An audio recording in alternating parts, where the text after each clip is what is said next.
SH kinetic energy को देखा जाए या पोटेंशियल एनर्जी को देखा जाए, तो हमारी काइनेटिक एनर्जी आपके पास किसके बराबर आई थी? हमारी काइनेटिक एनर्जी मान लिया जाए half into m into omega square. ये हम अगर साइन ले लो कॉस ले लो कोई फर्क नहीं पड़ता, एक पॉइंट पे आपको लगेगा अरे सर ये तो दोनों चीजें सेम है। तो हमारे पास यहाँ पर ये साइन स्क्वायर आपके पास ओमेगा टी आ गई और हमारे पास potential energy that is equal to half into omega square a square मैं भूल गया, so this is a square into cos square omega into t, ये हमारे पास है। और total energy mechanical energy, teacher आपको क्वेश्चन पूछेगा, क्या क्वेश्चन पूछेगा? टीचर आपको क्वेश्चन पूछेगा डिस्कस द कंडीशन, या आप ये बताएं बच्चे क्या हमारे पास जो पार्टिकल एसएचएम कर रहा है उसकी टोटल एनर्जी कंजर्व है। आप सिंपल इसको लिख के इक्वल इनका सम करके आप बोल दीजिए कि mechanical energy half m omega square into a square, और आप ग्राफ ड्रॉ करके बोल दीजिए कि इन दोनों एनर्जीज का सम हमेशा कांस्टेंट रहता है, टाइम पे डिपेंड नहीं करता, और इस वजह से ये हमेशा आपके पास कंजर्व रहेगी। बस एक या दो लाइन के अंदर आपने लिखना है। अब पॉइंट बच्चा हमारे पास मैथमेटिक्स के थ्रू डेवलप होता है। जो बच्चे तो मैथमेटिक्स के हैं वो तो अप्रिशिएट करेंगे, और जो बच्चे मेडिकल के हैं उन बच्चों को थोड़ा सा जोर लगाना पड़ेगा, और ये जोर लगाना जरूरी है, नहीं तो +2 का ऑल्टरनेटिंग करंट का जो चैप्टर है वो हमसे नहीं हो पाएगा। ऑल्टरनेटिंग करंट के अंदर भी ये कॉन्सेप्ट बार बार आता है, और वो ये कि अगर कोई टीचर आपको बोलता है साइन स्क्वायर ओमेगा टी की एवरेज वैल्यू कितनी होती है, तो ये हाफ है। ये जो दो ब्रैकेट मैंने बताई हैं ये एवरेज वैल्यू। और सिमिलरली अगर कोई टीचर आपको ये बोले कॉस स्क्वायर ओमेगा टी की एवरेज वैल्यू कितनी है, तो ये बच्चा हमारे पास कितने के बराबर होती है? हाफ के बराबर होती है। ये जो सिंबल है ये आपके पास एवरेज का सिंबल है, और इस वजह से अगर कोई टीचर आपको ये बोलता है कि काइनेटिक एनर्जी के एवरेज वैल्यू किसके बराबर, तो हमारे पास यहाँ पर इसके एवरेज वैल्यू के अंदर ये टर्म है जो टाइम के हिसाब से चेंज हो रही है, तो इसके एवरेज वैल्यू हो जाएगी 1/4 m square into a square. वो बच्चा जो इस चीज को याद कर लेता है उसको भी उतनी ही वेटेज मिलती है, वो बच्चा भी उतना ही कामयाब है जितना बच्चा इसको सोच समझ के कर रहा है कि अच्छा उसकी एवरेज वैल्यू हाफ होती है, ये हाफ होती है, ये 1/4 होती है, उसको याद है।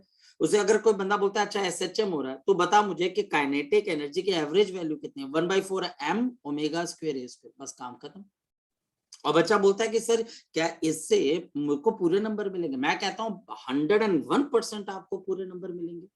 और अगर कोई टीचर बोलता है कि पोटेंशियल एनर्जी के एवरेज वैल्यू कितनी है, तो 1/4। अब ये 1/4 आ कहां से रहा? हाफ तो पहले से साइन स्क्वायर ओमेगा टी के एवरेज ले रहे, तो हमारे पास ये भी half m omega square into a square, और देयरफॉर अब बताओ मैकेनिकल एनर्जी के एवरेज वैल्यू कितने के बराबर है? तो इन दोनों को आपस में ऐड कर देते हैं, the average value of kinetic energy plus average value of the potential energy, add करोगे तो कितना आ जाएगा? Again half m omega square into a square. बस इतनी सी बात करनी है और आपका क्वेश्चन सॉल्व हो जाएगा। और आपको ये चीज याद भी होनी चाहिए। आप क्या क्या याद करें सर? बहुत कुछ याद करना पड़ेगा भाई। सर बायो भी है याद करने के लिए, केमिस्ट्री भी है याद करने के लिए, सॉल्व करने के लिए मैथमेटिक्स है। सर क्या ये करना जरूरी है? भाई देखो एक सिंपल सी बात है कि हम नंबर भी सबसे ज्यादा चाहते हैं और पढ़ना भी सबसे कम चाहते हैं। भाई ऐसा तो नहीं होगा ना आपके पास, ऐसा तो नहीं होगा। अब सर हम हर चीज को प्रूव करें, ऐसा भी नहीं होगा। हर चीज के प्रूफ के पीछे भागेंगे। मैं यहाँ पर क्या है, आप में से कोई बच्चा अगर बोले कि सर आप ये प्रूव कर सकते हो कि जो एवरेज वैल्यू आप बोल रहे हो वो एवरेज इतनी आएगी, मैं बोलूंगा बिल्कुल। मेरे पास वो सारे तरीके हैं कि जो मैं लिख रहा हूं उसको प्रूव किया जा सकता है, लेकिन हमारे लिए वो जरूरी नहीं होता। आपके लिए जरूरी नहीं है बच्चे हमारे पास कि आप उसको प्रूव करके बताएं। आप अगर प्रूफ करने के चक्कर में बैठे रहोगे तो बेटा फिर तो एक एक लाइन का प्रूफ लेना पड़ेगा। हमें साइंटिस्टों की हिस्ट्री भी देखनी पड़ेगी कि भाई वो साइंटिस्ट ने ऐसा क्यों बोला, कैसे नहीं बोला। मेरे पास हर चीज की कहानी है, हर चीज कैसे डेवलप हुई। जैसे मैं अगर बच्चों को वेव ऑप्टिक्स पढ़ाता हूं तो मैं उनको पूरी कहानी सुनाता हूँ कि कैसे डिकार्ट से लेके डी बॉगली तक, जो डी बॉगली आप पढ़ते हो उसमें तो आपने बड़े आराम से पढ़ लिया कि लाइट के पास फोटोन की पिक्चर होती है। लेकिन आप बच्चों को पता है कि फोटोन पिक्चर सबसे पहले डिकार्ट से इन्हें सोची थी, उसके बाद लाइट का वेव नेचर है, फिर हम पार्टिकल नेचर पे गए। तो हिस्ट्री बहुत सारी है। अब हम अगर उसको प्रूव करने बैठ जाएंगे बहुत मुश्किल हो जाएगी, लेकिन ठीक है, चलो हमारा काम चला हुआ है कि साइन स्क्वायर ओमेगा टी की वैल्यू हाफ होती है, ये तो अब याद है, और कॉस स्क्वायर ओमेगा टी याद रखना, स्क्वायर ओमेगा टी की एवरेज वैल्यू हाफ। तो जब आप एवरेज वैल्यू निकालोगे तो आपके पास ये केस आ जाएगा। क्लियर है? चलें आगे की तरफ बच्चे, चलें आगे की तरफ। कोई दिक्कत किसी बच्चे को तो वो बच्चा मुझे यहाँ पर पूछ सकता है जी। कोई बच्चा यहाँ पर मुझसे कोई भी क्वेश्चन पूछ सकता है। आपको पता होना चाहिए कि यार मुझे ये बात अपने टीचर से करनी है, मुझे ये बात टीचर से बिल्कुल डिस्कस करनी है, बिल्कुल लास्ट पॉइंट तक। मैं आपको बताता हूँ, एक बच्चा है बेटा हमारे बैच में, शौर्य। शौर्य को अगर एक लाइन भी नहीं समझ में आती वो रोक देता है, और वो रोक कर बोलता है कि सर पूरा समझाओ, और बिल्कुल सही करता है। ऐसा थोड़ी ना बच्चे क्या हल्के में जाने दोगे। शौर्य ठीक है, शायद से वो जेम्स में या जेएमके का स्टूडेंट है, वो बोलता है, वो रोकता है, वो बोलता है कि नहीं सर मुझे समझना है, मुझे चाहे कम समझ में आ रहा है, शायद आप समझाओगे तब भी नहीं। बात बच्चे वो नहीं है, आप इस बात को समझो, +1 +2 के अंदर जो आप क्लास में समझते हो उसको समझने के 2 से 3 तरीके होते हैं। एक कि मेरे को अभी समझ नहीं आ रहा, मैं घर पे जाकर पढ़ लूंगा समझ लूंगा। एक मुझे समझ में आ रहा है, मैं घर जाके नहीं पढ़ूंगा, वो समझ बेकार हो जाएगी। और एक मुझे थोड़ा थोड़ा समझ में आ रहा है, जो नहीं समझ में आ रहा है मैं टीचर से डिस्कस कर। ये 3 चीजें। और अगर आपको बोला जाए कि देखो मैंने बहुत बड़े बड़े कोचिंग्स के अंदर भी पढ़ाया हुआ बच्चे, और वहां पर हमारे पास प्रॉब्लम क्या आती है कि बच्चा हमारे पास क्या करता है, बच्चे को खुद ही मतलब कि एक ऐसा फ्रेमवर्क दे दिया जाता है कि बच्चा या तो आप तक पहुंच ही नहीं पाता, बच्चा आप तक पहुंच ही नहीं पाता, वो डाउट डूट पता नहीं कितने। और जो बच्चा हिम्मत करके पहुंच भी जाता है, तो वो बच्चा जो है ना, उसको डाउट्स जो होते हैं उसके अंदर खुद ही डाउट है, यार ये मैं पूछने जाऊंगा मेरी मेरी बेइज्जती ना हो जाए। तो आप ये समझिए बच्चे कि यहाँ पर मैं आपको बताता हूँ, डाउट्स डाउट्स क्लास के डाउट्स, और ये तो मैं आपको पहले दिन के, भैया कोई भी चीज वो स्ट्राइक हो रही है दिमाग के अंदर, वो पूछो, उसको आप ही इम्प्रूव करते हो, आप ही इम्प्रूव करते हो। ठीक, तो अगर किसी बच्चे को कोई डाउट है तो वो बच्चा पूछ सकता है, नहीं तो हम यहाँ पर आगे चलते हैं। और हमने इसमें किया क्या है, निकाला क्या है, जरा बताओ। हमने यहाँ पर क्या निकाला है, द एवरेज, जो आपके पास है average kinetic energy and potential energy. तो मैंने average kinetic energy and potential energy निकाली है, किसकी बच्चे आपके पास, of the particle in SHM. और आप प्रीवियस ईयर देखिएगा, पार्टिकल इन एसएचएम, आप प्रीवियस ईयर के अंदर देखिएगा, जो मैं आपको करवा रहा हूँ वो साथ साथ कवरअप होता जा रहा है, वो साथ साथ हमारे पास यहाँ पर कवरअप होता जा रहा है। मैं नाम नहीं लूंगा बच्चे, लेकिन अभी मैंने 2 से 3 पेपर आपको शायद से भेजे, एक पेपर भी भेजा है, जो अभी संडे को पेपर हुआ उसका सोल्यूशन भी भेज दिया, भाई उसको कर लेना। वो लॉज ऑफ मोशन है, work power energy, rotational motion, खासकर मेडिकल वाले बच्चे। देखो मैं कहीं से अगर कोई चीज हम अरेंज करते हैं, वो अरेंज करने का मतलब है कि भैया वो अरेंज अपने बच्चों को मिल जाए, वो बच्चा उसको कर ले, ताकि उसको ये लगे कि हाँ ये चीजें चल रही। ठीक, तो आप उसको भी करो, अपने जो पेपर मैं आपके ले रहा हूँ वो भी करिए। अब सब्जेक्टिव पेपर आपका फ्राइडे को होगा, वो फ्लूइड से लेके बच्चे पूरा आपका केटीजी तक होगा, और वो आपको देना ही पड़ेगा। अब मैं आगे चलूं, श्योर है आगे चलूं बच्चे इसमें से, बोलो मैं आगे चलूं, क्लियर है ये चीज। हाँ करमनजीत बोल, बोल बेटा करमनजीत। सर थोड़ा सा सेंटर ऑफ मास निकालते हैं। क्या बेटा, सर ये जो एवरेज आती है वैसी आती है ना, जैसे हम मैं जो बताता हूँ, एवरेज आती है सर वो जीरो वैसी से आती है ना, लेके टी जैसे तक, सेंटर ऑफ मास जीरो, निकालते थे। देखो जीरो से लेके टी तक sign square omega T D T and divided by zero से लेके टी इंटू आपके पास डी टी। फिर इसको इंटीग्रेट करना, तो 1 minus cos of 2 omega T, और ये अब आप समझ पा रहे होंगे डी टी, और डिवाइडेड बाई 2 इंटीग्रेशन जीरो से लेके टी, और नीचे डी टी की इंटीग्रेशन टी, तो यहाँ पे टी बच जाएगा। जब आप इंटीग्रेट करोगे तो कॉस फुल साइकिल पे 0 होता है, तो सिर्फ कितना नंबर बच जाएगा आपके पास, हाफ, बाकी सब 0 हो जाएगा, तो इसकी एवरेज वैल्यू हाफ आता है, ऐसे निकलता है। ठीक, मैं इसलिए नहीं कर रहा हूँ बेटा, यहाँ पर जो बच्चा मेडिकल का वो थोड़ा घबरा जाता है, उसको लगता है कि ये क्या चीज होगी, और जो बच्चा नॉन मेडिकल का है वो आज नहीं तो +2 तक सीख जाएगा कि इंटीग्रेशन करती कैसे, तो ये ऐसे होती है।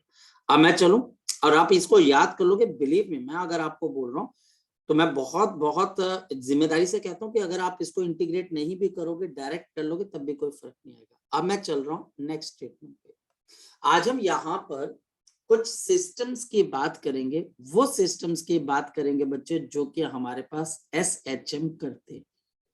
यहाँ पर हम स्प्रिंग सिस्टम, पेंडुलम सिस्टम को अंडरस्टैंड करने की कोशिश करेंगे या कुछ और सिस्टम्स की बात करेंगे जो कि SHM करते हैं।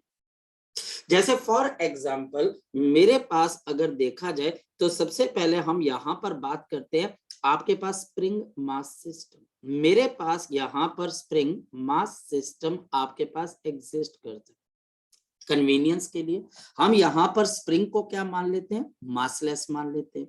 तो मेरे पास यहाँ पर इस तरीके से आपके पास क्या आ जाता है, स्प्रिंग आ जाता है। Now this is a spring, और यहाँ पर ये मेरे पास एक मास के साथ जुड़ जाता है और हमारे पास ये मासलेस है, और ये मास को अगर मैं आगे की तरफ को खींचता हूं तो ये स्प्रिंग आपके पास स्ट्रेच हो जाता है, और स्प्रिंग कांस्टेंट अगर के है तो रिस्टोरिंग फोर्स आपके पास kx लग जाती है। यहाँ पर के, मेरे पास के न्यूटन पर मीटर का स्प्रिंग कांस्टेंट है, और हमारे पास यहाँ पर जो फोर्स है, the force will be equal to minus k into x, जहां पर एक्स हमारे पास यहाँ पर क्या आ जाएगा, displacement from the main position. अगर मैं इसको फर्दर m मास से डिवाइड कर देता हूं तो मेरी एक्सेलरेशन किसके बराबर आ जाएगी, minus k by m into x. Now अब इसके बाद आप स्कूल वालों को समझाओगे, therefore this is the equation of SHM, this is the equation, ये हमारे पास इक्वेशन आ जाती है किसकी, आपके पास ऑफ द SHM। ये मेरे पास यहाँ पर SHM की इक्वेशन आ जाती है। मैं अब इसको डायरेक्ट कंपेयर करूंगा और ये अब आपको सीखना पड़ेगा। मैं इसको कंपेयर कर सकता हूँ, A is equal to minus omega square x, therefore मेरे पास omega square is equal to k by m, और we can write down omega is equal to under root of k by m, या फिर 2 pi f is equal to under root of k by m, या फिर frequency 1/2 pi under root of k by m, या फिर मेरे पास यहाँ पे time period किसके बराबर आ जाएगा, या फिर मेरा टाइम पीरियड किसके बराबर आ जाएगा, 2 pi inverse of frequency under root of m upon k। ये बड़ा सिंपल सा केस है। ये केस तो अब आपको आना ही चाहिए। क्या स्कूल में ये पूछा जा सकता है? मैं कहता हूँ बहुत कम चांसेस है, इतना आसान होने के बावजूद भी। क्या इस पे स्कूल में न्यूमेरिकल आ सकता है? हाँ, न्यूमेरिकल आपके पास टीचर दे सकता है कि ये मेरे पास एक स्प्रिंग है, ये स्प्रिंग कांस्टेंट है, ये मास दे दिया, आप एंगुलर फ्रीक्वेंसी निकाल लो, आप फ्रीक्वेंसी निकलवा लो, या आप टाइम पीरियड ऑफ ऑसिलेशन निकाल दो, तो ये हम निकाल पाएंगे। और ये आपके पास एक ऑसिलेशन का टाइम पीरियड है। Now this is the time period for one oscillation. Clear होगी बात? और यहाँ पर मेरे पास स्प्रिंग, आपके पास क्या है, द स्प्रिंग इज मासलेस। जो स्प्रिंग है वो हमारे पास यहाँ पर क्या है, massless. The spring is massless. तो पहला क्वेश्चन बच्चा क्या बोलता है, मासलेस।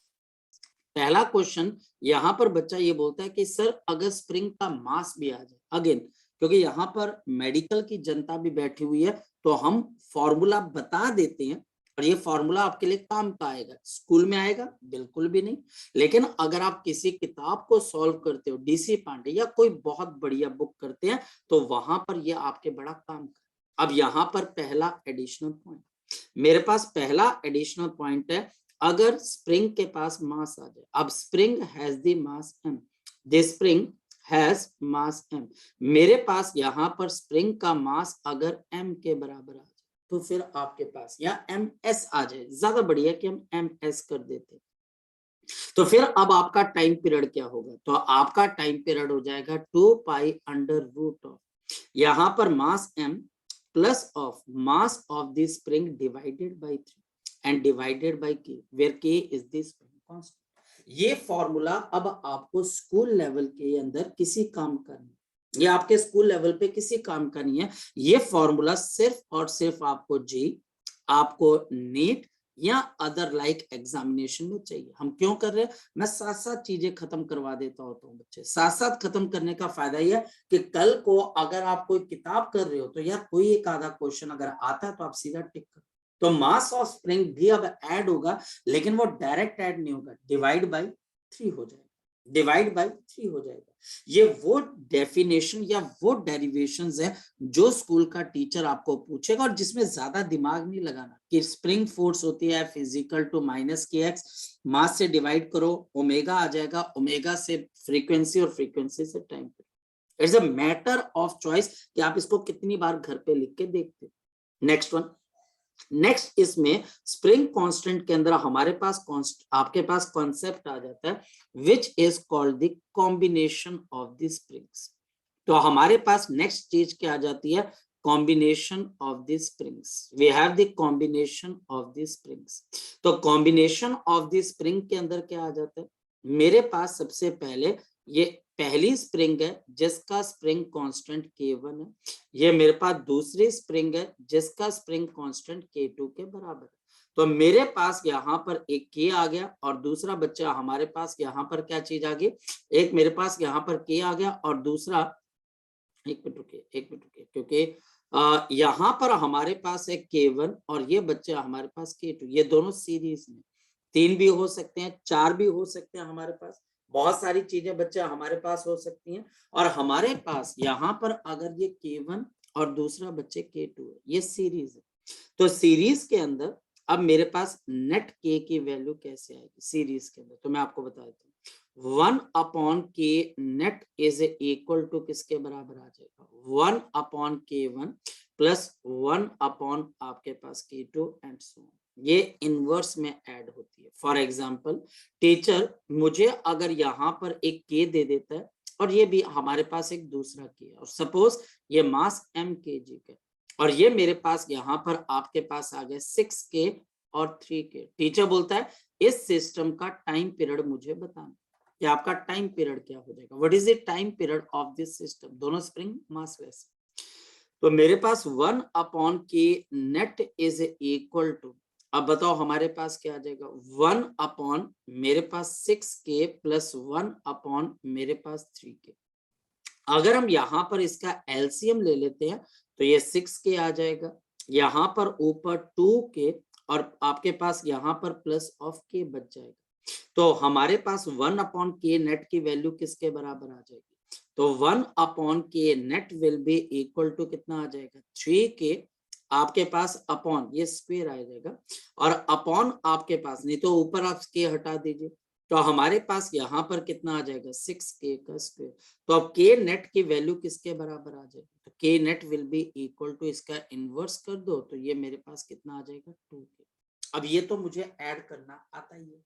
तो अब बताओ कि इस मास का या इस सिस्टम का टाइम पीरियड किसके बराबर होगा, तो इसका टाइम पीरियड आपके पास आ जाएगा 2 पाई मास m है और स्प्रिंग कांस्टेंट किसके बराबर है 2K के बराबर। लगी बात पता, लगी बात पता।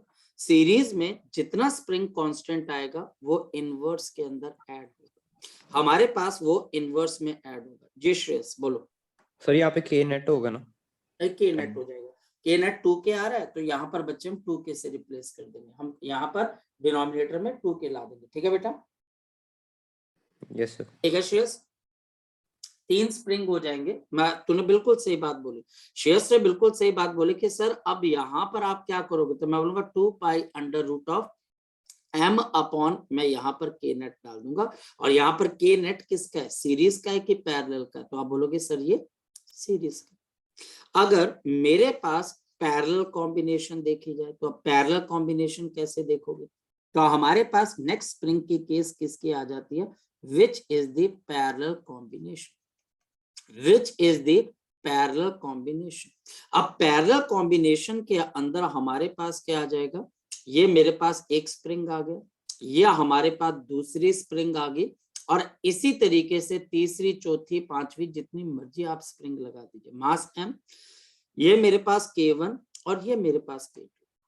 और अब टीचर बोलता है कि अब बताओ कि आपके पास इसका टाइम पीरियड ऑफ ऑसिलेशन क्या होगा, तो K नेट पैरेलल में डायरेक्ट ऐड करते K1 plus of K2, K1 plus of मेरे पास यहाँ पर क्या आ जाता है K2 आ जाता है, और हमारे पास यहाँ पर अब टाइम पीरियड कैसे निकालोगे, तो this will be 2 pi under root of mass m है और नीचे हमारे पास K नेट आ जाएगा। होप सो आप ये समझ पा रहे होंगे कि मेरे पास अगर टीचर बोलता है कि ये एक स्प्रिंग है, या हमारे पास दूसरा स्प्रिंग है, या हमारे पास यहाँ पर तीसरा एक स्प्रिंग आ गया, 3 आ गए, और इन तीनों स्प्रिंग्स के अंदर मैंने मास m को लगा दिया, ये K आ गया, ये 2K आ गया और ये 3K आ गया। जी बच्चे बोलो, अब बताओ K नेट किसके बराबर आ जाएगा, तो 5 और 6K तो 6K, तो बताओ टाइम पीरियड कितने के बराबर आएगा, 2 pi under root of m upon 6K। मेरी बात को आप अंडरस्टैंड कर पा रहे हो, मेरी बात को आप अंडरस्टैंड कर पा रहे हो, हाँ या ना? श्रेयस, करमनजीत, दिशा, महेंद्र, बेटा क्लियर है? जी करमनजीत बोलो बेटा। सर इस केस में अगर मान लो मास आता है तो फिर हम तीनों स्प्रिंग्स का मास 1/3 करके ऐड करेंगे बिल्कुल, ऊपर। हाँ 1/3 करके ऐड कर दोगे, बिल्कुल सही, ये आपका क्वेश्चन बिल्कुल सही। ठीक है, आगे चलें बच्चे। Yes sir. अब हमारे पास यहाँ पर नेक्स्ट क्या आ जाता है, नेक्स्ट हमारे पास फिर आ जाते हैं क्वेश्चन जो कि दोनों के कॉम्बिनेशंस के ऊपर बेस्ड। मैं यहाँ पर कुछ फेमस क्वेश्चंस भी लूंगा और कुछ ऐसे क्वेश्चन जो कि आप बिल्कुल कर पाओगे। ये एक मासलेस जैसा प्लेटफॉर्म, या हमारे पास एक इसको जोड़ दिया, एक आपके पास इसको जोड़ दिया, ये मासलेस है, फिर आपके पास एक ऐसे ले लिया और ये मास आ गया m। अब टीचर बोलता है कि भैया ये K है और ये मेरे पास यहाँ पे 2K है, ये K और ये 2K और ये मेरे पास है 3K। Time period of oscillation बताओ, कैसे बताओ? तो टाइम पीरियड ऑफ ऑसिलेशन बनाने के लिए मुझे K इक्विवेलेंट चाहिए, टाइम पीरियड ऑफ ऑसिलेशन। पहले मैं इसको सॉल्व करूंगा, ये दोनों आपके पास किस में आ जाएंगे, पैरेलल में। पैरेलल का मतलब हमारे पास क्या है, पहले आप इसको सॉल्व करोगे तो ये आपके पास खत्म हो गया, यहां पर मेरे पास ये मासलेस कोई प्लेटफॉर्म टाइप जुड़ा हुआ, तो K प्लस ऑफ 2K ये पैरेलल कॉम्बिनेशन है, ये हमारे पास पैरेलल कॉम्बिनेशन है, तो ये 3K, और फिर मेरे पास यहाँ पर अब आपके पास 3K और ये मास मेरे पास आ गया m। अब ये वाला 3K और ये वाला 3K ये मासलेस है, इसका कोई मास नहीं, ये सिंपल एक सपोर्ट दे रहा है दोनों स्प्रिंग के सिस्टम को, इसके पास कोई मास नहीं है। तो ये दोनों के दोनों अब बताओ किस में, सीरीज में कि पैरेलल में, तो अब आप बोलोगे ये दोनों सीरीज में, तो 1/K net is equal to 1/3K plus 1/3K, तो 1/K नेट किसके बराबर आ जाएगा, बोलो शाबाश, 2/3K। तो बताओ K नेट की वैल्यू किसके बराबर आ जाएगी, शाबाश बोलो, दिस विल बी 3K/2। ये हमारे पास आ जाएगी 3K/2 इसकी वैल्यू। अब बताओ कि इसका टाइम पीरियड किसके बराबर आ जाएगा, तो इसका टाइम पीरियड आ जाएगा 2 pi under root of mass m, और नीचे मेरे पास यहाँ पर कितना आ जाएगा 3K डिवाइडेड बाई 2, तो 2 आपके पास ऊपर चला जाएगा, so T is equal to 2 pi under root of 2m/3। मेरी बात को आप अंडरस्टैंड कर पा रहे हो कि मैं क्या कहना चाह रहा हूँ, हाँ या ना? मैं कैसे क्वेश्चन सॉल्व कर रहा हूँ वो आपको पता लग पा रहा है, हाँ या ना? नहीं तो हम इसको किसी और कि फिर हमको और एक्सप्लेनेशन की जरूरत है। पता लग रहा है सीरीज और पैरेलल, यस और नो? चलो अब चलते हैं आगे की तरफ। लेकिन भाई रास्ता बहुत दूर है, दिल्ली बहुत दूर है, क्योंकि कंफ्यूजन भी क्रिएट कर देता है कई बार टीचर। कई बार टीचर ऐसा करेगा कि ये मेरे पास एक मास लगा दिया m, ध्यान से समझना, और मेरे पास यहाँ पर क्या कर दिए, 2 स्प्रिंग लगा दिए। अब टीचर बोलता है कि भाई ये इस सिस्टम का मुझे क्या बताना है, टाइम पीरियड बताना है। तो यहाँ पर क्या होगा, तो ये दोनों स्प्रिंग अब सीरीज में कि पैरेलल में, तो आंसर है ये दोनों पैरेलल। अब बच्चा बोलता है कैसे सर, ये पैरेलल में कैसे, मैं आपको समझाता हूँ। पैरेलल का मतलब क्या होता है, अब आपको क्लियर होगा। पैरेलल का मतलब होता है बच्चे इक्वल, आपके पास इक्वल, आपके पास मूवमेंट होना। जब आपका स्प्रिंग इक्वल एक जैसी मूवमेंट करता है, इक्वल मूवमेंट का मतलब डायरेक्शन नहीं होता है, ये भी ध्यान रखना, मतलब वो एक जैसा बच्चे कंप्रेस हो रहा है, एक जैसा एक्सटेंड हो रहा है, ये दोनों की कॉम्बिनेशन भी हो सकती है।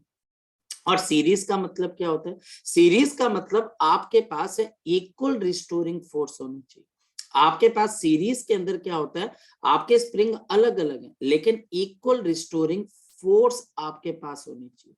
पैरेलल के अंदर इक्वल आपके पास मूवमेंट होनी चाहिए स्प्रिंग की, और सीरीज के अंदर इक्वल रिस्टोरिंग फोर्स होनी चाहिए, इक्वल रिस्टोरिंग फोर्स होनी चाहिए। अगर ऐसा हो पाता है तो वो सीरीज और पैरेलल है। देखो इस मास को अगर मैं आगे की तरफ को लेके जाता हूं एक्स से, तो बताओ ये वाला स्प्रिंग एक्स से आपके पास क्या हो जाएगा, शाबाश बताओ, कंप्रेस हो जाएगा। ये बच्चे हमारे पास एक्स से कंप्रेस हो जाएगा, और ये पीछे वाला स्प्रिंग क्या हो जाएगा, एक्स से आपके पास ये एक्सटेंड हो जाएगा। दोनों के मोशन एक है। तो यहां पर ये दोनों स्प्रिंग आपके पास सीरीज में नहीं, they are in the parallel. तो आपके पास के इक्विवेलेंट किसके बराबर हो जाएगा, आपका के इक्विवेलेंट किसके बराबर हो जाएगा, तो आंसर है k1 प्लस ऑफ k2, ये पैरेलल है। And the time period is given by 2 pi under root of m upon k equivalent, तो k1 प्लस ऑफ k2। तो ये मेरे पास यहाँ पर इसका टाइम पीरियड आ जाएगा। तो मेरे पास यहाँ पर ये इसका क्या आ जाएगा बच्चे, टाइम पीरियड आ जाएगा। क्लियर होनी चाहिए बात। फिर मेरे पास यहाँ पर दूसरी चीज आ जाती है। दूसरी चीज, मेरे पास ऐसा भी तो हो सकता है कि दो मासेस और एक स्प्रिंग आ जाए, वहां पर भी तो SHM हो सकता है। अब ये हमारे पास क्वेश्चन है, टीचर बोलता है कि मेरे पास यहाँ पर दो मासेस हैं M1, और ये मेरे पास एक सिंगल स्प्रिंग है, और ये दूसरा मास मेरे पास है M2। इसका टाइम पीरियड ऑफ ऑसिलेशन बताना, हमको बताना है कि इसका टाइम पीरियड ऑफ ऑसिलेशन आपके पास क्या होगा। दो मासेस सिंगल स्प्रिंग, यहां पर याद रखना हम रेड्यूस मास का कॉन्सेप्ट यूज करते हैं। यहां पर आप हमेशा रेड्यूस मास के कॉन्सेप्ट को यूज करोगे, क्योंकि अब आपके पास दो मासेस। रेड्यूस मास कैसे दिया जाता है, यहां पर हम इन दोनों मासेस को मल्टीप्लाई कर देंगे, और नीचे हम इन दोनों मासेस को ऐड कर देंगे। ये एक आपके पास का टिपिकल केस है। ये टिपिकल केस है, टीचर हमेशा टिपिकल केसेस के ऊपर ज्यादा जाते हैं। क्या ये स्कूल के लिए वैलिड है, नहीं। ये याद रख लेना, ये वाली चीज आप स्कूल के लिए नहीं पढ़ोगे, not for your school examination, ये स्कूल के लिए आप बिल्कुल नहीं पढ़ोगे। अब इसका टाइम पीरियड अब याद तो कर सकता है, कोई भी बच्चा कर सकता है कि दो मासेस हैं और बीच में एक स्प्रिंग है, स्प्रिंग कांस्टेंट किया तो 2 पाई अंडर रूट ऑफ, अब मास की जगह मेरे पास रिड्यूस मास म्यू आपके पास आ जाएगा, एंड अपॉन आपके पास यहाँ पर के स्प्रिंग कांस्टेंट। एक छोटा मोटा क्वेश्चन है, मतलब कि छोटा मोटा सा क्वेश्चन है, मैंने आपकी प्रॉब्लम बिल्कुल दूर कर दिया। ऐसा ही क्वेश्चन आएगा, और जब ऐसा क्वेश्चन आपके पास आएगा तो आप देख लीजिए रेड्यूस मास बन रहा है, हमारे लिए बहुत इजी हो जाएगा क्वेश्चन को सॉल्व करना। सर जूम आउट कर दो थोड़ा। अब हमारे पास जूम इन के zoom out, sir out out.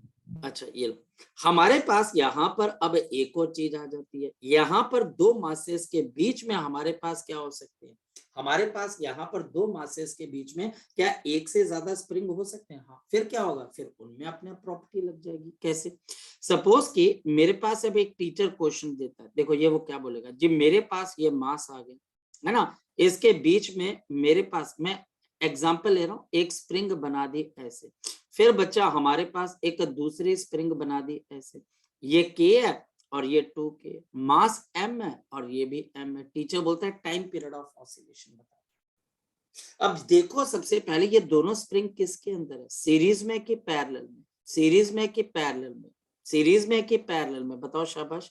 ये दोनों सीरीज में कि पैरेलल में, पैरेलल में।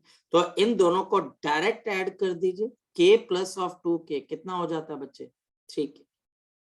फिर ये दोनों मासेस एक सिंगल स्प्रिंग से जुड़े हुए, तो रिड्यूस मास निकालेंगे कैसे, ऊपर दोनों मासेस को मल्टीप्लाई कर देंगे, नीचे दोनों मासेस को ऐड कर देंगे, तो मेरे पास रिड्यूस मास कितना आ जाएगा, m/2।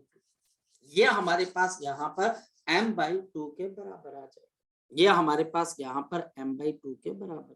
तो अब रह गया इसका टाइम पीरियड, तो 2 pi under root of mu upon k equivalent.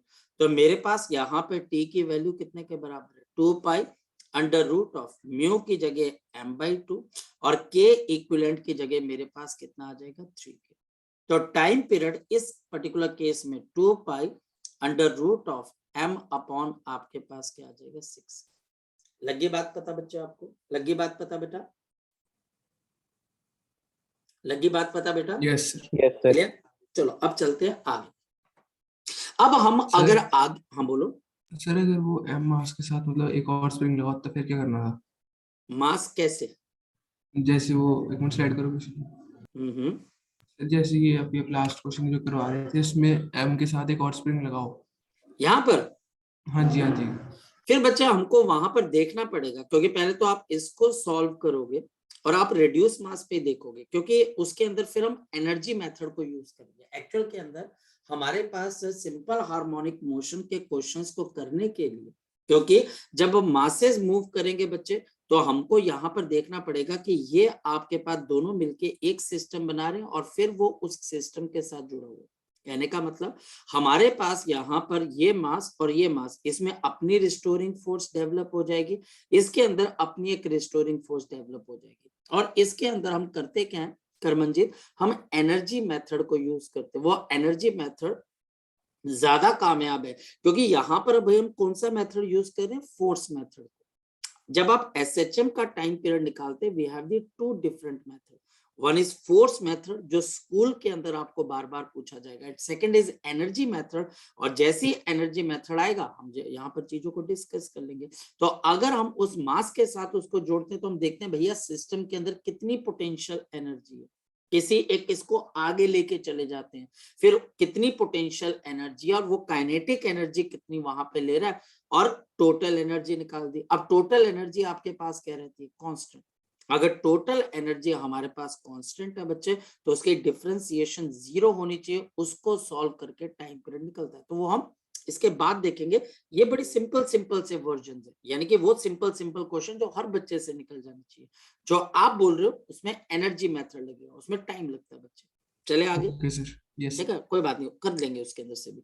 तो हमारे पास यहाँ पर अब मेरे पास नेक्स्ट, हाँ करमनजीत बोलो बोलो। नहीं सर, हो गया हो गया। अच्छा, तो हमारे पास यहाँ पर ये आपके पास सिंपल केसेस आ गए जो हमने किए। अब नेक्स्ट क्वेश्चन हमारे पास डील करता है with the cutting of the lenses, with the cutting of the spring, not lenses, cutting of the spring. तो अब टीचर आपके पास स्प्रिंग को काट देगा, और सबसे पहली चीज आपके पास क्या आ जाएगी?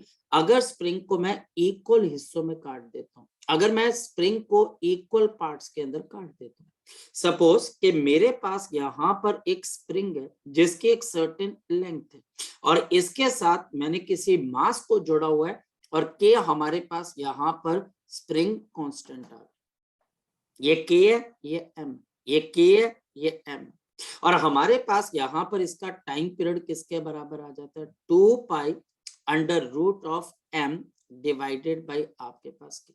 यहाँ पर हमारे पास क्या आ जाता है? This become 2 pi m under root of m divided by k. और हमारे पास यहाँ पर अब क्या किया जाता है? इस स्प्रिंग को हम बहुत छोटे छोटे हिस्सों में काट देते हैं। मान लो कि इसके मैंने बहुत छोटे छोटे टुकड़े काट दिए। मान लिया जाए कि मैं इसको n इक्वल पार्ट्स के अंदर काट देता हूं। I divide this in the n equal parts. पर कॉन्सेप्ट क्या? बच्चा बोलता है कॉन्सेप्ट क्या? हमारे पास मान लो कि स्प्रिंग की पहली लेंथ L थी, अगर मैं इसको n इक्वल पार्ट्स में काट दूंगा तो हर पार्ट की लेंथ कितने के बराबर हो जाएगी? बताओ शाबाश। अब हर पार्ट की लेंथ कितने के बराबर? L by L। ये हमारे पास आ जाएगी L by N, L by N, L by N, L by N। तो जैसे आप इसको काटोगे तो इस स्प्रिंग की लेंथ आपके पास कम आ जाएगी। और कॉन्सेप्ट पता है क्या कहता है? कॉन्सेप्ट हमारे पास ये कहता है spring constant initial multiplied by length initial is equal to spring constant final into length final. ये कॉन्सेप्ट याद रखना। हमेशा जब भी आप एक स्प्रिंग को देखते हो, अगर आप उसको काट भी देते हो, उसकी लेंथ को आप डिक्रीज भी कर देते हो, तो उसका स्प्रिंग कांस्टेंट भी चेंज हो जाएगा। लेकिन दोनों का जो प्रोडक्ट होगा स्प्रिंग कांस्टेंट और लेंथ का, वो पुराने स्प्रिंग कांस्टेंट और उसकी लेंथ के प्रोडक्ट के बराबर है। जैसे यहाँ पर मेरे पास ये L है, ये K है, तो मेरे पास यहाँ पर K इंटू L। जो नया स्प्रिंग है उसकी लेंथ आपके पास किसके बराबर हो चुकी है? L by N। तो आप देखते हैं इसका K डैश कितने के बराबर आ जाएगा? तो आंसर क्या आ जाएगा? अब ये L by N, length L by N होगी। L से L कैंसिल हो गया, तो बताओ K डैश की वैल्यू कितने के बराबर आ गई? शाबाश बताओ, NK के बराबर। एन के बराबर। जब आप लेंथ को काट रहे हो आपके पास L बाई एन कर रहे हो, तो हमारा स्प्रिंग कांस्टेंट क्या हो गया बच्चे आपके पास एन के। ये बच्चे एन के, ये एन के और एन के। इस वजह से अगर इसमें से किसी एक स्प्रिंग को आप उठा लो, जिनको आपने ब्रेक किया, किसी एक स्प्रिंग को आप उठाकर अब उसके साथ सेम वही मास लगा दो जो पहले लगाया हुआ था, तो अब बताओ इसका टाइम पीरियड क्या आ जाएगा। तो 2 पाई, मास तो वही रहा लेकिन के चेंज होके क्या हो गया एन के। तो बताओ टाइम पीरियड आपके पास क्या चेंज हो गया। तो अगर आप ध्यान से देखें तो ये टाइम पीरियड कितना हो गया आपके पास, पुराने टाइम पीरियड का 1/√n टाइम। लेकिन कब, जब आपने इसको इक्वल पार्ट्स में काटा, जब आपने इसको n इक्वल पार्ट्स में काटा, तो हर स्प्रिंग का स्प्रिंग कांस्टेंट बढ़ गया क्योंकि लेंथ कम हो गई, क्योंकि प्रोडक्ट ऑफ स्प्रिंग कांस्टेंट और लेंथ कांस्टेंट रहता है। ऐसा करने से जो अब छोटा स्प्रिंग आपको मिला, उस सिंगल स्प्रिंग की बच्चा हमारे पास जो स्प्रिंग कांस्टेंट है वो n के टाइम्स हो जाती है। तो ये टी डैश किसके बराबर हो जाता है, 1/√n इंटू के। तो ये टाइम पीरियड आ जाएगा। जैसे हमारे पास यहाँ पर एच.सी. वर्मा साहब एक क्वेश्चन, और फ्रीक्वेंसी पे देख लेना क्या असर होगा। ये बच्चा हमारे पास टाइम पीरियड पे फर्क पड़ता है। एच.सी. वर्मा साहब एक क्वेश्चन पूछते हैं, अ spring has a spring and mass system. मेरे पास एक स्प्रिंग मास सिस्टम है, मेरे पास एक स्प्रिंग मास सिस्टम है, has time period capital T. इसका टाइम पीरियड मेरे पास किसके बराबर है, कैपिटल टी के बराबर है। A spring mass system has the time period of capital T, capital T का। If this spring, अगर ये जो मेरे पास स्प्रिंग है, if this spring, अगर मेरे पास ये जो स्प्रिंग है बच्चे, is cut into, ये बच्चा हमारे पास cut into 10 equal parts। कितने बच्चे बोलो, शाबाश बोलो, 10 equal parts। तो अब बताना है the new time period of the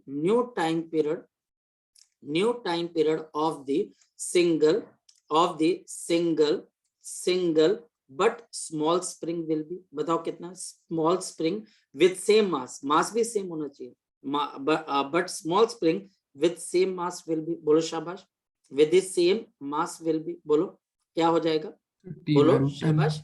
ये बच्चा हमारे पास इसका आंसर बड़ा आसान है, t dash is equal to t divided by √10। बस ये इतना सा। ये क्वेश्चन कोई बहुत मुश्किल चीज नहीं, एच.सी. वर्मा का क्वेश्चन है, ये हमारे पास एच.सी. वर्मा का क्वेश्चन है। और अब आप इसको 10 से 20 इक्वल पार्ट्स में काट दीजिए, इक्वल से आप जो मर्जी कर लीजिए, आपको पता होना चाहिए। क्लियर होगी बात बच्चे, क्लियर होगी बात बच्चे, yes. ये बात समझ में आ गई। अब अगर मैं इस क्वेश्चन को थोड़ा सा और चेंज करूं, यानी कि आप में से अगर कोई बच्चा ये बोलता है कि सर अगर इस स्प्रिंग को अनइक्वल काट दिया जाए, जैसे कि कोई टीचर आपको या कोई बच्चा बोलता है कि सर मेरे पास एक स्प्रिंग था, इसके साथ मेरे पास एक मास था, अब मैंने इसको अनइक्वल पार्ट्स में काट दिया, ये लेंथ L/3 है और ये मेरे पास 2L/3। पुरानी लेंथ तो मेरे पास L थी और पुराना स्प्रिंग कांस्टेंट मेरे पास K था, तो पुराना टाइम पीरियड किसके बराबर होगा बताओ। तो पुराना टाइम पीरियड 2 पाई √m/k। तो मैंने इसको दो स्प्रिंग में काट दिया, एक की लेंथ मेरे पास L/3 आ गई, मास हम वही रखते हैं, और दूसरे की लेंथ मेरे पास पहले वाले से तो बड़ी है, और कितने आप बच्चे हमारे पास 2L/3। अब टीचर बोलता है अगर ये दोनों स्प्रिंग सेम मास के साथ अलग अलग टाइम पे ऑसिलेट करते हैं, स्प्रिंग ऑसिलेट करते हैं, तो दोनों मासेस के साथ इनका टाइम पीरियड क्या होगा। अब मेरे पास बच्चे काम करने के तो बहुत तरीके, मेरे पास काम करने के बहुत तरीके बच्चे, मैंने अगर क्वेश्चन सॉल्व किया है ना बच्चे, तो मैंने बहुत डेप्थ और फोकस के साथ किया हो। और मैंने हमेशा बच्चों को बोला है, हमेशा क्वेश्चन को सॉल्व करने की सोचो, प्रॉब्लम सॉल्व करने के ऊपर ध्यान दो, ना कि प्रॉब्लम से परेशान होने पे। और ये देख के भी आप आंसर निकाल सकते हो, मतलब कि मैं अगर अपने पेन का हाथों का इस्तेमाल ना करूं तो मैं पहले का आंसर बता सकता हूँ क्या टाइम पीरियड होगा।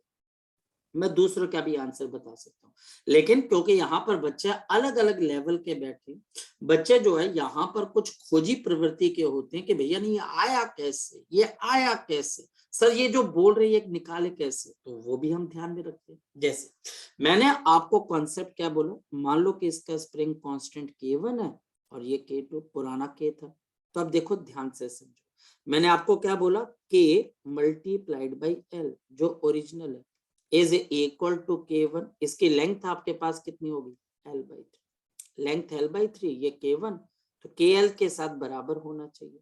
और यहाँ पर मेरे पास L से L कैंसिल, तो जल्दी बता दो K1 की वैल्यू कितने के बराबर आ गई, शाबाश बता दो, K1 की वैल्यू मेरे पास कितनी आ गई, 3K के बराबर। और अगर कोई बच्चा थोड़ा सा भी इंटेलिजेंट है, वो L के नीचे देखेगा क्या नंबर आ रहा है, L के नीचे क्या नंबर आ रहा है, जरा बताओ बच्चे मुझे, L के नीचे क्या नंबर आ रहा है, बिल्कुल, तो L के नीचे मेरे पास यहाँ पर नंबर आ रहा है आपके पास 3, तो बेटा हमको यहाँ पर बात समझ में आ जाती है कि यहाँ पर जो इसका अब नया टाइम पीरियड होगा 2π√m/3k के बराबर हो जाएगा। बस आपने उस नंबर को देख लेना बच्चे।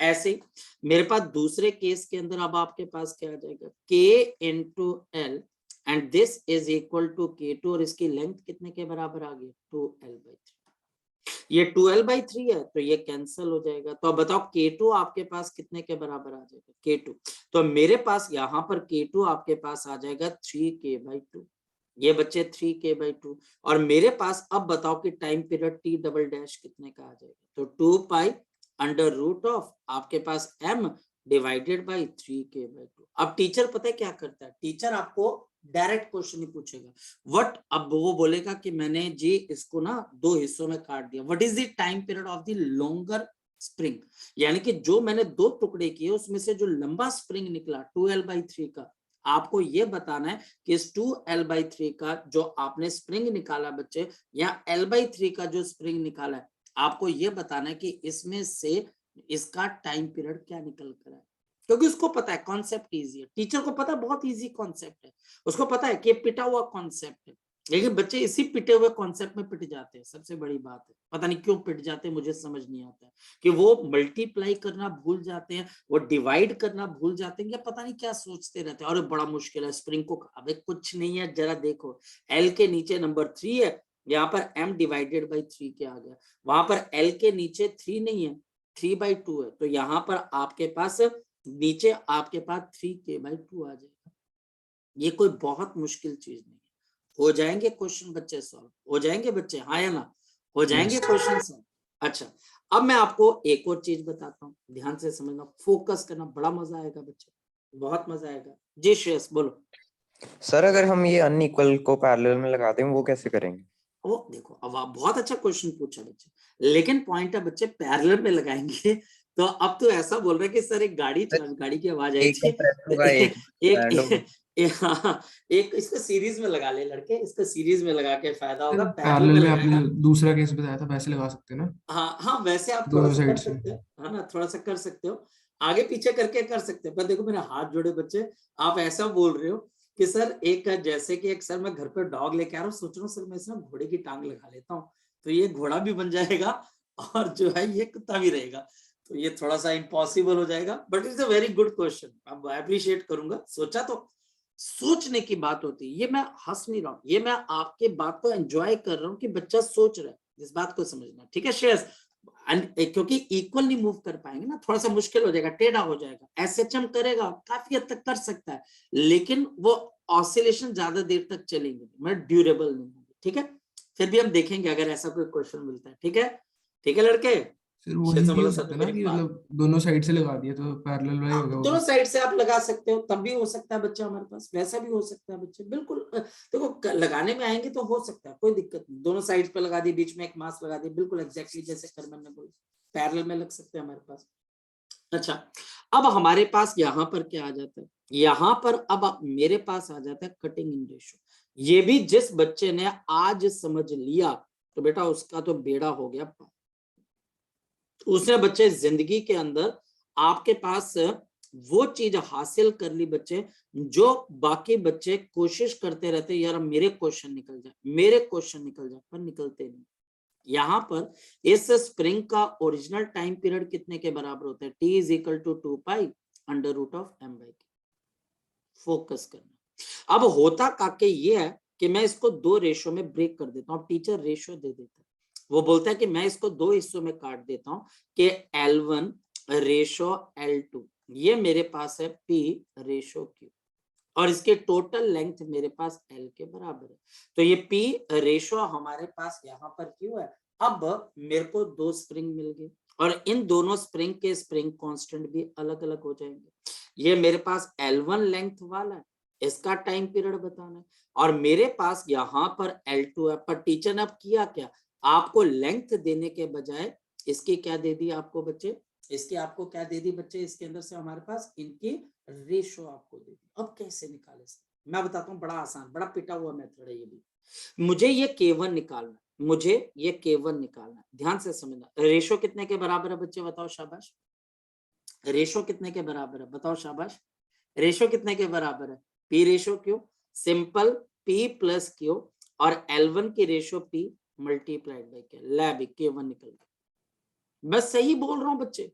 और यहां पर K2 कैसे निकलेगा? ये बच्चे P प्लस ऑफ Q, जो दो रेशोज गिवन है उनको ऐड करो, डिवाइड बाय लेंथ L2 को वो क्यूब की रेशो में बोल रहा है, तो divided by Q multiplied by K, ये बच्चे K2 आएगा।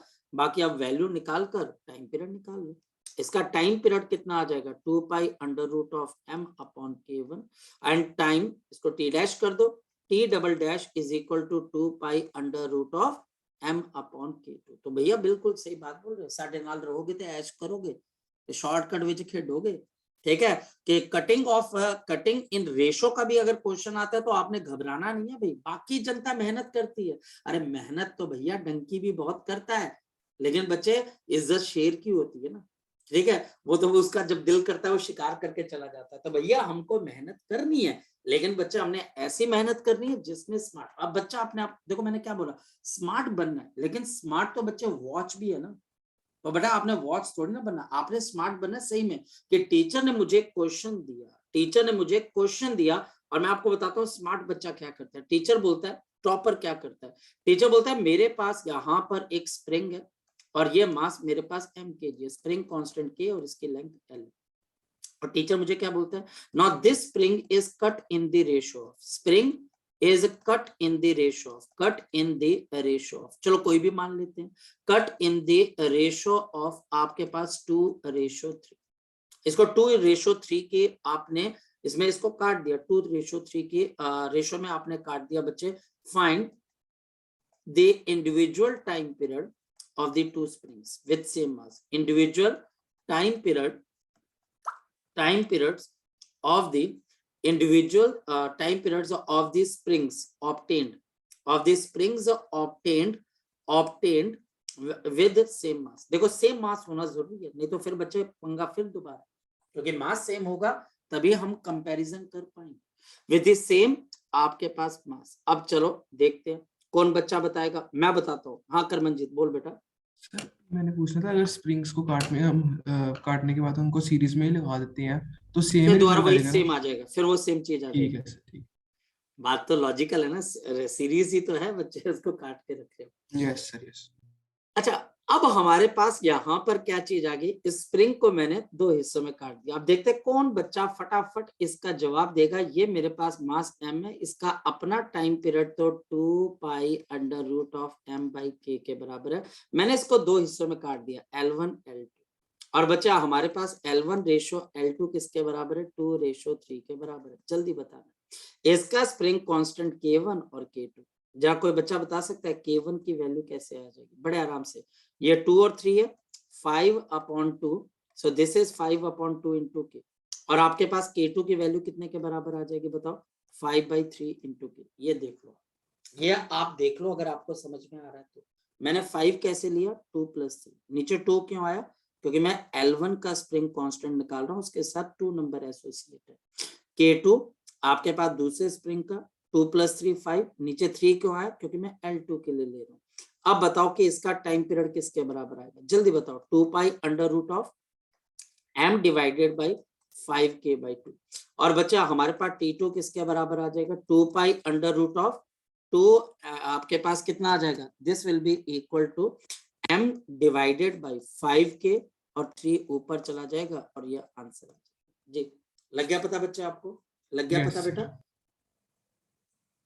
अगर किसी बच्चे के दिल में कोई तमन्ना है तो वो पूछ सकता है, कोई भी बच्चे के दिल में कोई तमन्ना है तो वो बंदा पूछ सकता है कि सर ऐसे नहीं, ऐसे नहीं, ऐसे नहीं, ऐसे नहीं। बोलो क्लियर है ये सबको? क्लियर है ये सबको बच्चे?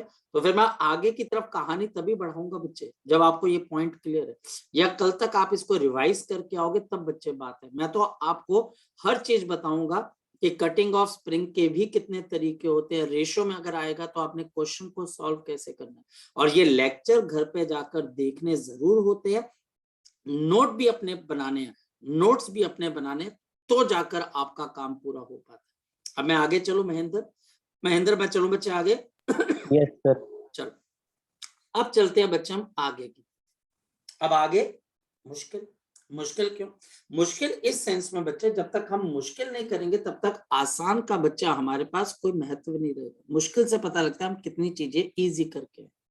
और यहाँ पर बच्चे अब हम एक क्वेश्चन डिस्कस करते हैं। अगर ये क्वेश्चन आज आपको समझ में आया तो आप समझो कि बच्चे आपने एक और मैदान, एक और तरीका आपने ढूंढ लिया for finding the simple harmonic motion time period. ये एक और तरीका। चलो देखते हैं क्या चीज है हमारे पास। ये मेरे पास एक डिस्क है सर, ये डिस्क की जगह सिलेंडर हो सकता है सर, ये डिस्क की जगह स्फीयर हो सकता है, बिल्कुल हो सकता है। तो ये मेरे पास यहाँ पर आपके पास एक डिस्क है, ध्यान से समझिए, और डिस्क को रखा हुआ है आपने किसी सरफेस के ऊपर। ठीक है भैया, हमारे पास डिस्क है तो डिस्क का कोई सेंटर होगा, बिल्कुल होगा, कोई रेडियस होगा, बिल्कुल इसका रेडियस कैपिटल आर है। अब करें क्या? और यहां पर हम इसके टॉप मोस्ट पॉइंट के ऊपर एक स्प्रिंग को लगा देते हैं। ये बच्चा हमने एक स्प्रिंग को लगा दिया ऐसे करके, और फिर इसके बीच वाले पॉइंट के ऊपर भी बच्चे मैंने एक स्प्रिंग लगा दिया। अब स्प्रिंग कांस्टेंट सर मैं सेम लूं डिफरेंट लूं, जो तुम्हारी मर्जी आप ले लीजिए।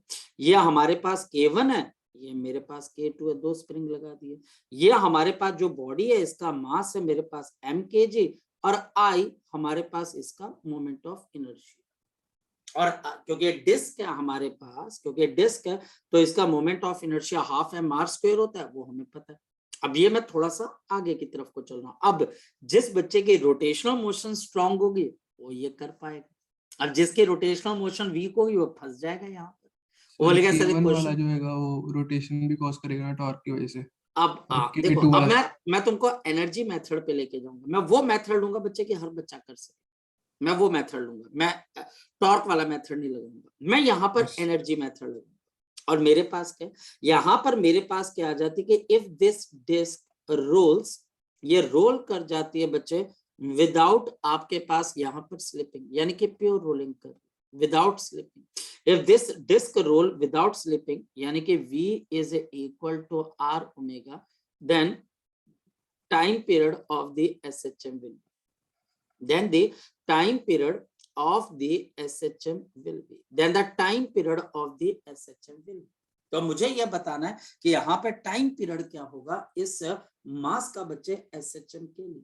तो कैसे करेंगे मैं आपको समझाता हूँ, बड़ा सिंपल सा तरीका बच्चे, बहुत सिंपल सा तरीका। सबसे पहले बच्चे हमने ये सीखना है कि ये बॉडी जब आगे जाएगी तो ये गोल भी घूमेगी, और इसका सेंटर जो होगा वो V मीटर पर सेकंड से आगे भी जाएगा, दोनों काम करेंगे, यानी कि ये रोल करती हुई आगे जा रही। तो ये पीछे वाला स्प्रिंग आपके पास क्या होगा, ये ओपन अप होगा, और नीचे वाला स्प्रिंग क्या हो जाएगा, शाबाश बताओ, ये मेरे पास क्लोज होगा। एक ओपन होगा, एक क्लोज होगा। फिर ये बॉडी एक पॉइंट तक पहुंचेगी, उसके बाद ये बॉडी रुक कर कहां पर आएगी, वापस आएगी। जो स्प्रिंग दब जाएगा, जो स्प्रिंग क्लोज होगा वो ओपन अप होने की कोशिश करेगा, और जो ओपन हो चुका है वो क्लोज पे आने की कोशिश करेगा। ये मास गोल घूमता हुआ पीछे आएगा, फिर ये आगे जाएगा, पीछे आएगा, आगे जाएगा, पीछे आएगा, और ये यहाँ पर ऑसिलेट करना शुरू कर देगा। एक स्प्रिंग दबेगा, दूसरा ओपन होगा, दूसरा दबेगा, एक ओपन हो जाएगा, और ये बच्चा हमारे पास ये जो आपका पहिया है, ये डिस्क है, ये SHM करना स्टार्ट कर देगा। क्लोज वाला धक्का मारेगा लेफ्ट की तरफ, ओपन वाला खींचेगा बच्चे लेफ्ट की तरफ, लेफ्ट जाएगा, तो राइट पे आने की कोशिश करेगा, तो ये SHM। इन क्वेश्चन को करने का बच्चा हमारे पास तरीका होता है, और ये तरीका अगर आज आपने सीख लिया तो आपके लिए बच्चे ये बहुत बेनिफिशियल। मैं बहुत आसान तरीका लेके आया, और वो है बच्चा, आप इसकी टोटल एनर्जी निकाल लीजिए। इसकी टोटल एनर्जी हमारे पास होगी potential energy. Potential energy spring की वजह से, तो पोटेंशियल एनर्जी प्लस इस डिस्क की काइनेटिक एनर्जी। अब आती है पोटेंशियल एनर्जी की बात। अब ध्यान से समझिए, ये मास आपके पास आगे जाएगा तो ये वाला स्प्रिंग आपके पास कितने से दबेगा बच्चे? आपके पास मान लो x से दब जाएगा। तो हमारे पास potential energy half into K2 into x का स्क्वायर, K2 इंटू बच्चे हमारे पास x का स्क्वायर। क्यों भाई? क्योंकि ये स्प्रिंग दबेगा, तो ऊपर वाला स्प्रिंग आपके पास क्या होगा बच्चे? वो ओपन अप होगा, उसमें एक्सटेंशन प्रोड्यूस होगी। अब कितने की एक्सटेंशन प्रोड्यूस होगी? बच्चा बोल देता है सर x की, 2x की। और रीजन बच्चा हमारे पास क्या? Pure rolling. रीजन बच्चा हमारे पास प्योर रोलिंग के अंदर, मैंने वही बोला, जिसका रोटेशनल यहाँ ये अगर v से चलता है तो ये 0 मीटर पर सेकेंड होती है प्योर रोलिंग में, और टॉप मोस्ट पॉइंट पर v plus of r omega होता है। ये सेंटर से जुड़ा हुआ है तो v से चलेगा, ये टॉप से जुड़ा हुआ है तो v plus r omega and v is equal to r omega. तो ऊपर आपके पास क्या आ जाएगा? 2, और इसकी वजह से ऊपर वाला डबल डिस्टेंस चलेगा। तो हमारे पास यहाँ पर half into K1 into 2x का स्क्वायर। सर एक क्वेश्चन है। हाँ बेटा, क्या क्वेश्चन है? सर ये अगर नीचे वाला स्प्रिंग भी टॉप पे जुड़ा होता तो ये SHM करता, फिर सर क्या करते? फिर मैं इसका भी 2x लेता, इसका भी 2x लेता। अच्छा सर, अगर दोनों सेंटर पे जुड़े होते तो फिर हम क्या करते? तो फिर बच्चे हम यहाँ पर इसका भी x लेते, इसका भी x लेते। पोजीशन मैटर कर रही है ना, क्योंकि जब बॉडी रोल करती है तो हर पॉइंट जो होता है वो अलग अलग वेलोसिटी से मूव करता है, यही तो प्योर रोलिंग है। और फिर मेरे पास ये जो नीचे वाला मास है, ये अब आपके पास क्या कर रहा है? ये हाफ mv स्क्वायर से भी चल रहा है, plus half into I into omega square, ये इससे भी चल रहा है। तो ये हमारे पास एक एनर्जी की इक्वेशन आ जाती है। अब अगर चाहूं तो मेरे पास इसमें से हाफ को कॉमन निकाल लेता हूं, तो हाफ यहाँ पर अब मेरे पास क्या आ जाएगा? K2 प्लस ऑफ 2, और यहाँ पर अगर हम ब्रैकेट K1 यहाँ पर ब्रैकेट इंटू एक्स का square plus half into m into v square. यहाँ पर मेरे पास v square plus of half into I। अब बताओ मैं ओमेगा को क्या लिख सकता हूँ? v is equal to r omega, omega is equal to v by r. तो मेरे पास आ जाएगा v square upon r square. 4K1 नहीं आएगा? क्या बच्चे? 4K1 नहीं आएगा? हाँ 4K1 आएगा, 4K1 आएगा, यहाँ पर 4K1 आएगा। सो हमारे पास यहाँ पर 4K1 आएगा, तो यह हमारे पास K2 plus of 4 into K1। अच्छा, यहाँ पर हाफ mv स्क्वायर, तो बड़ा काम बचा हुआ है अभी मेरे पास, तो half into K2 plus of 4K1 into x का square plus of half into मेरे पास mv square plus of half into यहाँ पर हाफ, क्योंकि बच्चे यह हमारे पास एक डिस्क है तो half mr square multiplied by v square upon r square. तो ये आपके पास कैंसिल। अब बताओ कि इसमें से कॉमन क्या आ जाएगा? तो मेरे पास आ गया half into K2 plus of 4K1 into x का square plus of half into ये आपके पास हाफ है तो आपके पास mb बाहर निकाल लो। चलो mb बाहर निकाल देते हैं, v स्क्वायर भी बाहर निकल जाएगा। मैं ऐसा करता हूँ, इनको ऐड ही कर देता हूँ यार, मैं इनको ऐड कर देता हूँ 1/4 mv square plus half mv square. तो आपके पास हाफ ये बच्चे हमारे पास प्लस 1/4 mv स्क्वायर। ये कितना हो जाएगा बच्चे हमारे पास? बोलो शाबाश। ये K2 plus of 4K1 into x का स्क्वायर। ये बच्चे 4 एलसीएम आ जाएगा तो 2 + 1 3/4, तो 3/4 mv स्क्वायर। सर अब हम क्या करें? क्योंकि टोटल एनर्जी कांस्टेंट रहती है, आपकी टोटल मैकेनिकल एनर्जी कभी चेंज ही नहीं होती। So total energy is conserved, total energy is conserved, क्योंकि हमारे पास यहाँ पर टोटल एनर्जी कंजर्व्ड है। तो मेरे पास dE/dt डिफरेंशिएट करके इक्वल टू 0 कर दीजिए। जैसे हम इसको 0 कर देंगे तो हमारे पास काम आ जाएगा। और देखिए बच्चे आपके SHM की इक्वेशन आ जाएगी, डिफरेंशिएट कर देते हैं, ये तो कांस्टेंट है। तो half into K2 plus of 4K1 और x स्क्वायर की डिफरेंशिएशन क्या आ जाती है 2x into dx by dt। तो क्योंकि x की पावर 2 है प्लस 3/4 इंटू m, ये कांस्टेंट है बच्चे। v स्क्वायर की डिफरेंशिएशन क्या हो जाती है 2v into dv upon dt, और ये आपके पास 0 के बराबर हो जानी चाहिए। अब थोड़ा सा और आगे चलते हैं। अगर ये 0 है तो जितने भी बच्चे हमारे पास इनके बेस हैं वो आप ऊपर ले जाओ, वो खत्म हो जाएंगे। हमारे पास यहाँ पर अगर आप देखें तो आप वैसे इसको ऐसे भी कैंसिल कर सकते हो, क्योंकि ये 2 है तो ये आपके पास चला जाएगा। ये हमारे पास 2 से 2 चला गया, ये आपके पास यहाँ पर चला गया।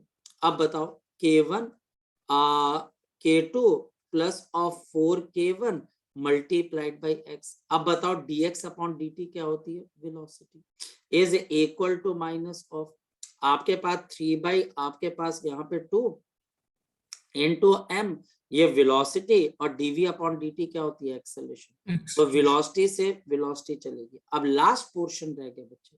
अब बताओ इसकी एक्सेलरेशन किसके बराबर आ गई -2/3 into K2 plus of 4K1 upon बच्चा हमारे पास मास m इंटू x। क्या ये SHM की इक्वेशन है? बिल्कुल सर, ओमेगा स्क्वायर मिल जाएगा, या वो ओमेगा स्क्वायर आ गया।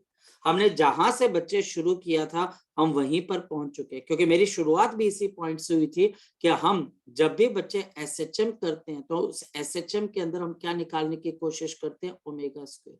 हम यहाँ पर जो भी हमने चीजें की पैरेलल कॉम्बिनेशन, चाहे बच्चा हमारे पास जो भी था, तो उसके अंदर हम ओमेगा स्क्वायर निकालने की कोशिश करते हैं। जो भी हमने निकाला वो ओमेगा स्क्वायर। बस अब आपने ये देखना है कि क्या ये SHM है, तो ये कंपेयर करना है। और ये किससे कंपेयर करना है आपने? A is equal to minus omega square x. Therefore आपकी ओमेगा किसके बराबर आ जाएगी? इस पूरे का x को छोड़ दो आप, ये पूरा ओमेगा स्क्वायर है। तो 2/3 into K2 plus of 4K1 upon बच्चे हमारे पास मास है। तो बताओ इसका टाइम पीरियड किसके बराबर आ जाएगा? तो ये ओमेगा 2π/t होता है, under root of 2/3 K2 plus of 4K1, और बच्चा हमारे पास डिवाइडेड बाई आपके पास है।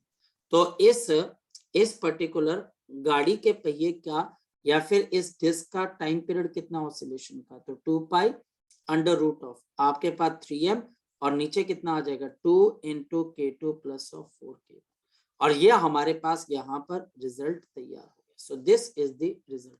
तो ये हमारे पास एनर्जी मेथड है जिसकी मैं बात कर रहा था। ये एनर्जी मेथड लंबा जरूर है, लेकिन हाँ इससे बच्चे क्वेश्चन ज्यादा जल्दी आता है, जल्दी से आता है। और हाँ अब यहाँ पर एक और चीज हो सकती है, आप स्प्रिंग को कहाँ पर रखते हो ये इंपॉर्टेंट है, क्योंकि ये प्योर रोलिंग का कॉन्सेप्ट दोबारा फिर से आता है। ये क्वेश्चन ओरिजिनली मैं आपको बता दूं, this question is originally from the book Irodov. ये इरिडोफ की बुक का ओरिजिनल क्वेश्चन। अब आप स्प्रिंग को ऊपर ले जाओ, नीचे ले जाओ, दोनों स्प्रिंग को कहीं और ले जाओ, तो बहुत तरीकों से ये क्वेश्चन आपको पूछा जा सकता है। तो इसको रिवाइज कर लीजिएगा, बाकी चीजें अब हम कल डिस्कस करेंगे।